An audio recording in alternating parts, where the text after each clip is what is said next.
Good morning mga kalaro. Narito na naman tayo sa ating kusina para maglaro tayo ng ating pananghalian. Ito meron tayong chicken at ito ang kanyang mga panangkap. Gagawin natin siya ng chicken caldereta. Ayan. Yung ating niluluto ay ito pang konsumo lang namin. Kaya kung ano naisipan na gusto mong iulam, yun lang ang inaano natin. Tapos nagbabase sa budget. Tulad nito lalaking chicken, nagkakalagang 180. Sa 180 ang kakain lang dito, itatlo lang kami. Kaya, kumbaga sa over budget, pag pinaraisan pa natin ito, over budget na. So ngayon, ang hiwa natin ng ating chicken caldereta, iba yung hiwa ng paninda at iba yung hiwa ng pangkonsumo. Kasi pag pangkonsumo ay kailangan kahit anong hiwa, okay lang. Pero pag paninda, kailangan nakaporsyon talaga. Halos pares-pares ang sukat ng hiwa at paninda. Dahil ito pang-ulam lang namin, kahit anong klaseng gaya, okay na.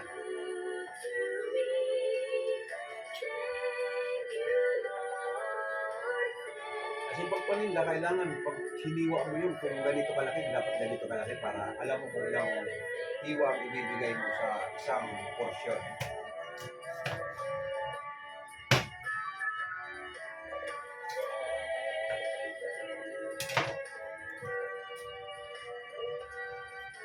Dahil pang konsumo lang, kaya kahit anong hiwa, okay lang.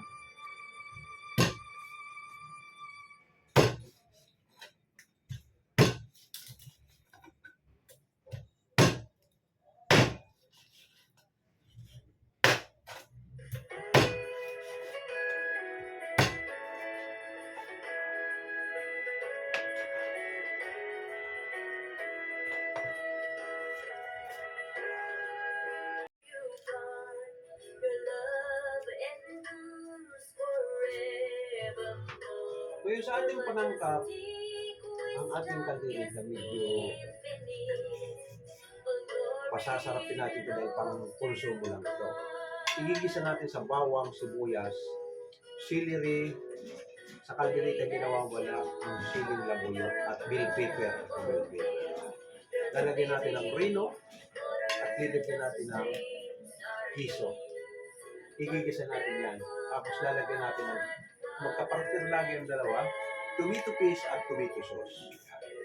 Pag nagisa natin sa bawang sibuyas, lalagyan natin ng soy sauce para magkakulay yung chicken. Ganun ang karamihan ang ginagawa natin sa ating caldereta. Magbaboy man, magbaka man yan, o ano man, pato o basta caldereta. Ganun po ang ating procedure sa ating caldereta. Ngayon, ang chicken kasi madaling lumambot kaya okay lang. Nawala ng tubig. Pero pag katulad ng baboy o baka, medyo may katigasan yun. Pag may katigasan yun, pag inisa mo, kailangan mo mag-additional ng tubig. Pero ang chicken wala. Yung katas lang nito, susubra pa nga. Walang tubig ang caldereta ang chicken kasi nagkakatas ang chicken. Kaya, pag inisa mo sa bawang sibuyas, magkakatas ko pag nilagyan mo ito yung magkakatas. Maya-maya, luto na, lalagyan mo na lang ng tomato sauce at tomato paste. Hindi katulad ng baka, pag inisa mo, maglalagay ka traditional na tubig.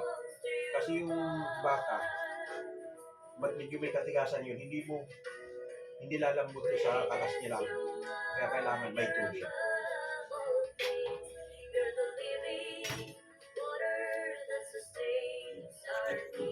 Guys, tapat ng kalan. Ito. Ginigisa na natin itong ating chicken caldereta.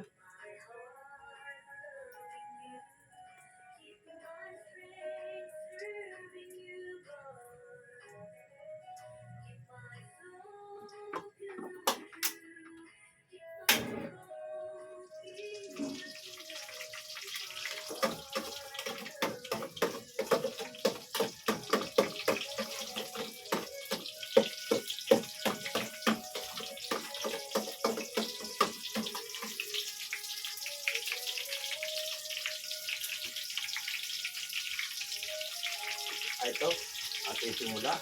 Ginigisa natin yung bawang. Pag nag-brown yung bawang, isusunod natin ang sibuyas.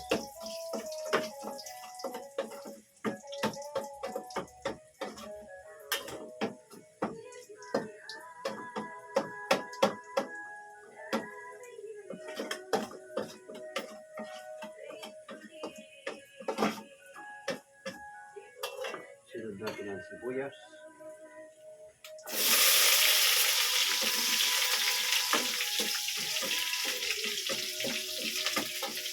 Sabay na natin silihin.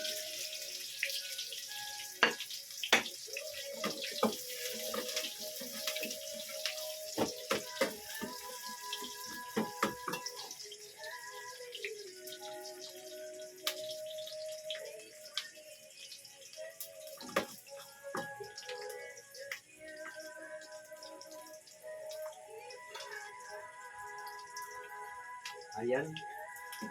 Makikita mo, brown yung bawang. Ayan yung konti sibuyas naman. Medyo brown na konti.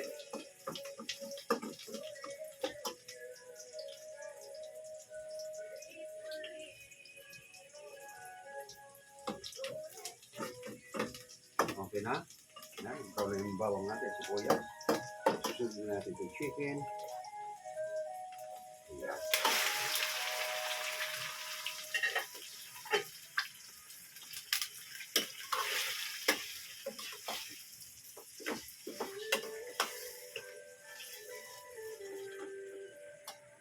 Ayan, lagyan natin ng soy sauce. Pag nilagyan natin ng soy sauce, dalawa, para magkakulay. Ito po yung tagas pa nito.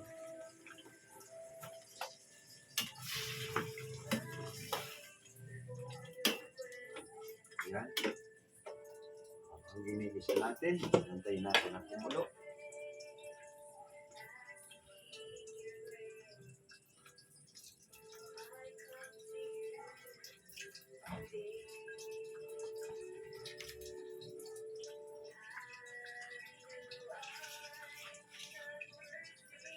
Habang pinapakulo natin,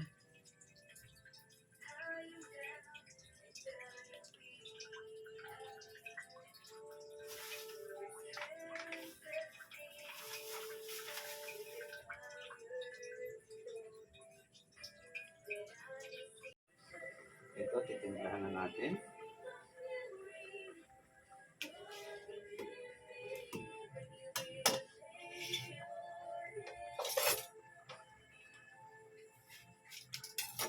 Ilagay na natin ang tomato sauce.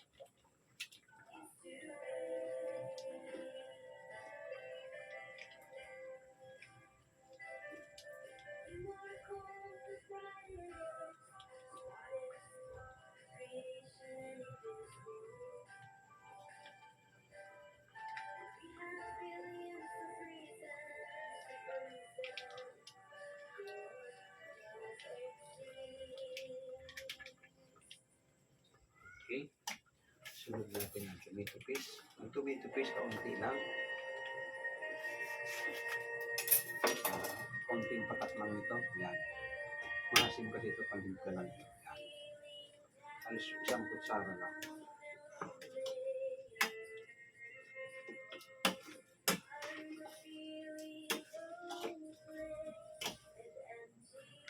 Lagay natin ang reno.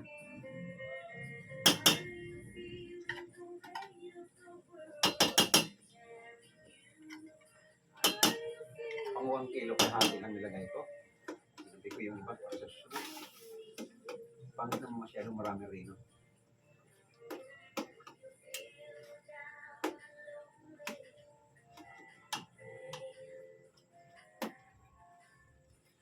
Tapos ilagay na natin sili, kiso, bell pepper.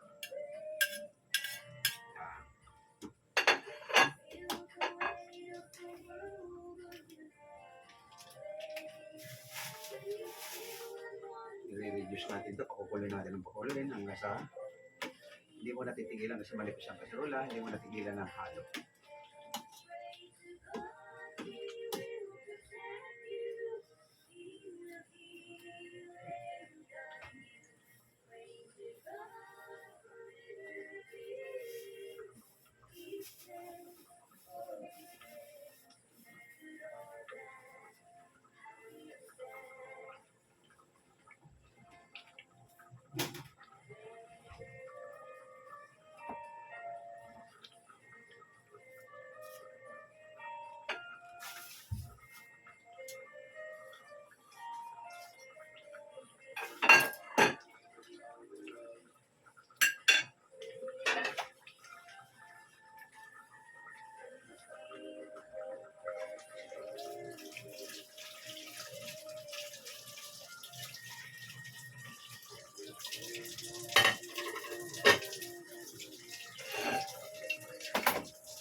natin ang ginisa mix.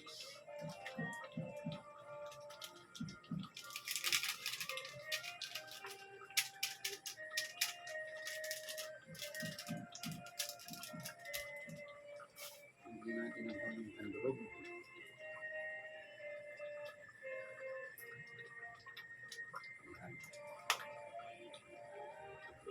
Kasi hindi na. Soy sauce lang yan. Saka mga palangkap. Maalat yung piso.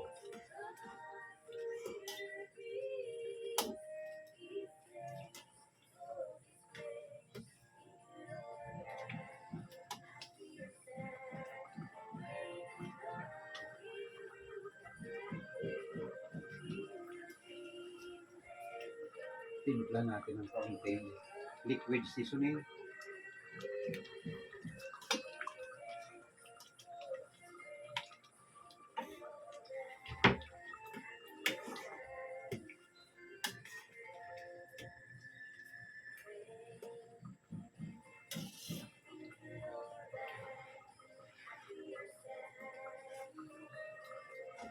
Okay, number 1 ang lasa.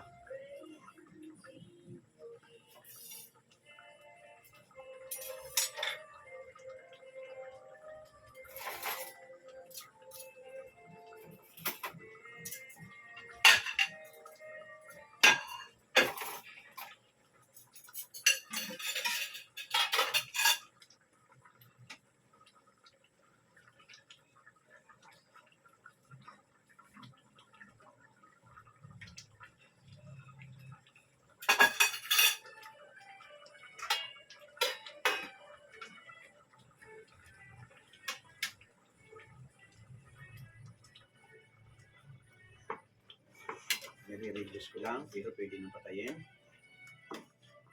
Para medyo lumapot-lapot ang sauce.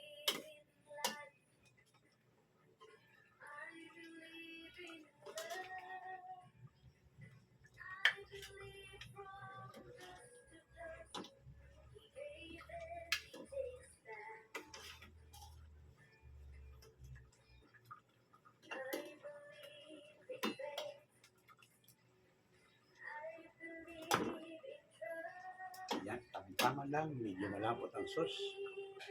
Ito na yung ating chicken caldereta.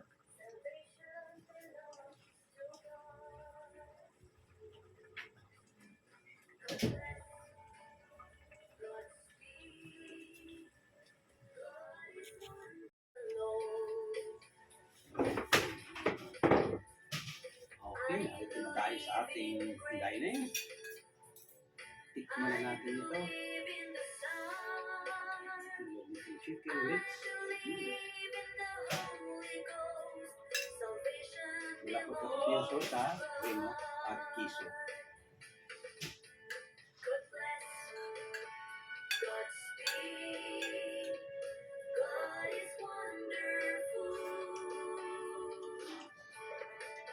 May linggo ito rice ako. Next week, maaaring break naman ito next week. Na-alternate ko. Kanin isang linggo, tinapay isang linggo. Para balance yung ating blood sugar.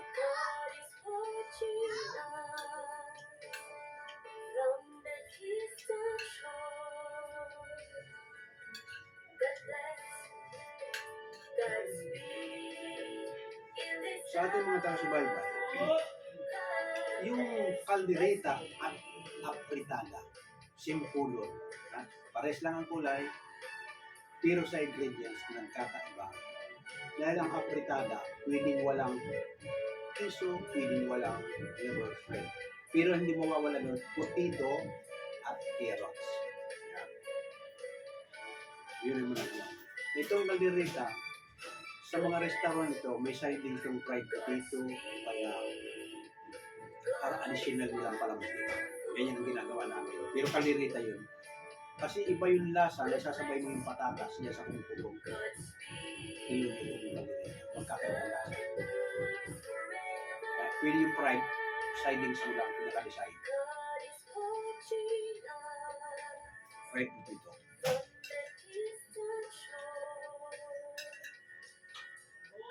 Kasi baka malito kayo yung mga baguhan. Anong pagkakaiba ng caldereta at apritada? sa baboy. Basta kung nakakita kayo may carrots, may patatas, avocado na parehas ang kulay. Parang kakawit lang ng minudo. Kaya ang minudo naman ay maliliit ang tiwa.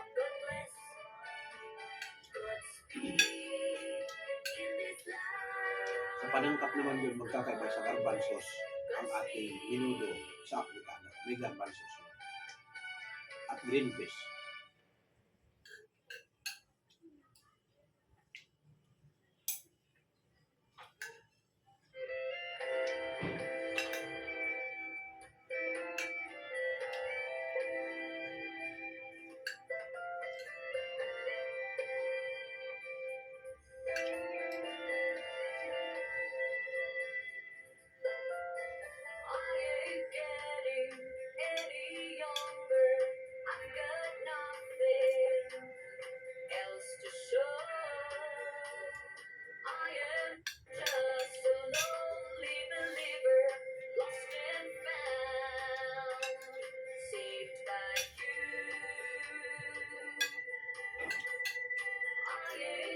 Masarap yung sus pag malapot-lapot. Tapos may sama kasi yung tinanggino at saka piso.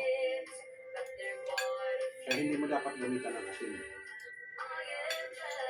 Maalat yung piso, maalat yung rino, matimpla yung rino, at soy sauce.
Isa. Isa. Sino itong hababa ko na doon? Anong sa barkadahan niya? Nakaharbor ako. Matutusin ito, mahal ito. Sa kumpare ko na ako. Ay, sige. Ano sa inyo meron pa? Mamaya.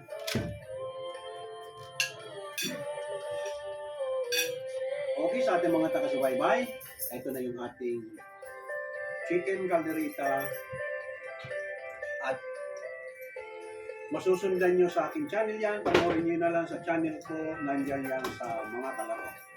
Lalo-lalo na yung gustong matuto, sundan nyo na lang nasa YouTube at TikTok. Okay, maraming salamat ulit sa ating taga-subaybay. Huwag kalimutan pindutin yung subscribe button at like. Maraming salamat. Sa Monday na lang ulit tayo. Bye-bye.